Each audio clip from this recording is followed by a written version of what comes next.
আমাদের সমাজে শাশুড়ি বউয়ের সম্পর্ক মানে যেন এক অমীমাংসিত দ্বন্দ্ব।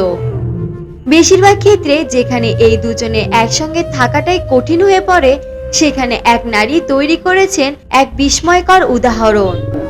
দেখাশোনা করে।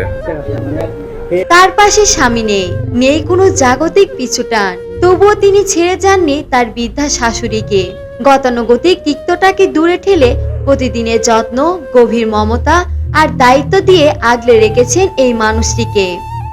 তিনি প্রমাণ করেছেন সম্পর্ক কেবল রক্তের বাঁধনেই হয় না, বরং তা টিকে থাকে মানবিকতায়। শত প্রতিকূলতা আর একাকিত্বের মাঝেও তার এই অকৃত্রিম সেবা আজ এক অনন্য দৃষ্টান্ত। আর এই ভালোবাসার প্রতিদান হিসেবে আজ সেই শাশুড়ি মমতায় সিক্ত। নিজের সন্তানের চেয়েও বেশি যাকে ভেবেছেন, সেই প্রিয় বৌমার নামে আজ তিনি নিজের শেষ সম্বলটুকু লিখে দিতে এসেছেন। দেখাশোনা করে। এটি কেবল সম্পত্তি দান নয়, বরং দীর্ঘদিনের ভালোবাসা আর বিশ্বাসের এক বিশাল স্বীকৃতি।